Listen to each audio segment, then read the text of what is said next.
Divorce in the headlines. What we can learn from celebrities and social media.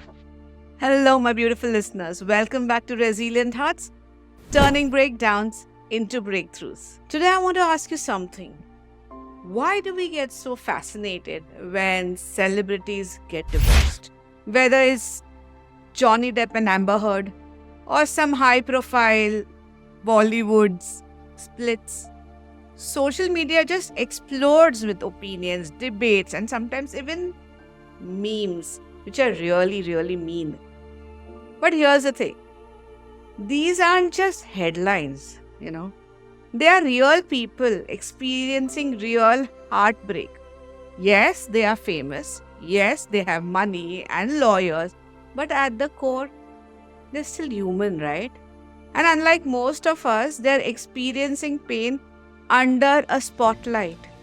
Can you imagine? Can you imagine going through the worst moments of your life while the entire world watches, judges, and comments? So today we are not here to gossip. That's not my intent at all. I just hate gossiping.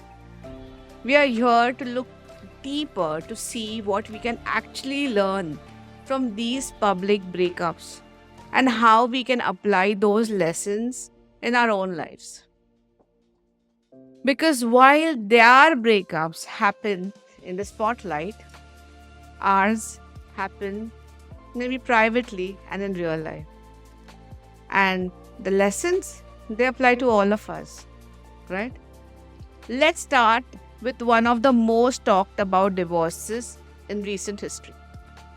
Johnny Depp and Amber Heard. What started as a Hollywood love story turned into a courtroom battle that played on the world stage, right? Defamation lawsuits, abuse allegations, secret recordings, text messages, all exposed to the public. Social media turned their personal pain into entertainment. Millions of people took sides without truly even knowing the full story. But here's something we don't talk about enough. Abuse isn't something that happens only to women. Men can be victims too. The Depp Heard case showed us that men don't always get the same support when they come forward about being abused.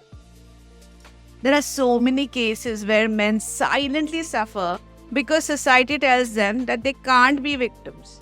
And women too sometimes don't even realize when their words, actions, or behaviors cross the line into emotional and physical abuse. What can we learn from this?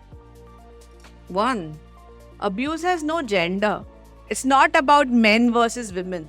It's about recognizing toxic behaviors in any relationship. 2. Divorce is already painful. Turning it into a legal war makes it worse. If you can, choose peace over revenge. 3. Social media opinions don't define the truth. Everyone watching had an opinion, but only they knew what had truly happened. If you are going through a breakup or divorce, don't let outside voices control you or your healing. You know what's funny? We grew up watching these fairy tales, love stories, Bollywood romances, where love is perfect, passionate, and effortless, right? But real love, it's not scripted. Movies teach us unrealistic things about love. That a partner should complete us. That fights always end in grand romantic gestures. That once we find the one, we'll be happy forever. But real relationships, they take effort, they take communication and compromise. The problem isn't love, it's the pressure and expectations we attach to it. We expect love to fix all our wounds. Our partner has to be everything: our best friend, therapist, protector, our soulmate. Love should stay the same forever. But here's the part we don't always talk about. What is our role in the relationship? Love isn't just about what our partner does for us, it's also about how we communicate our needs, how we handle conflict, how we take responsibility of our own happiness. Instead of just asking, is my partner meeting my needs? Let's also ask, am I showing up as the partner I want to be? Instead of just wondering, are we growing apart? Let's also ask, am I growing as an individual so we can grow together?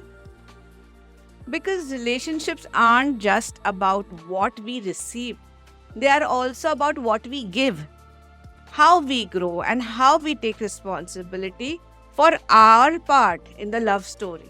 Here's something I want you to hear loud and clear.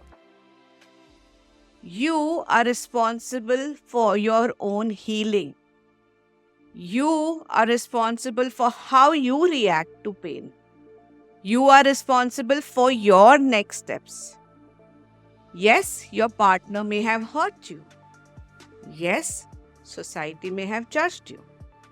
Yes, life may not have turned out the way you expected. But healing starts when you stop waiting for an apology and start taking ownership of your own happiness.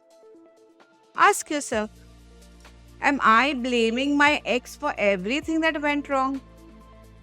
Am I blaming society for my fear of moving on?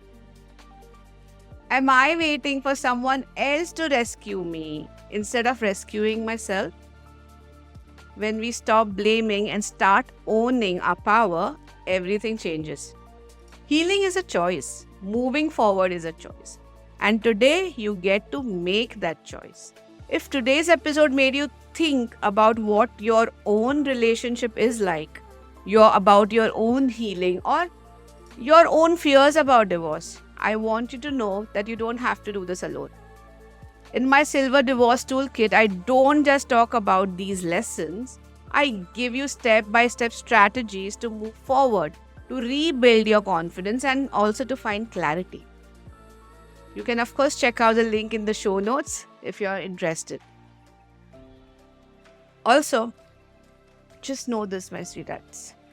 Celebrity divorces make headlines, but their pain is real, just like yours and ours.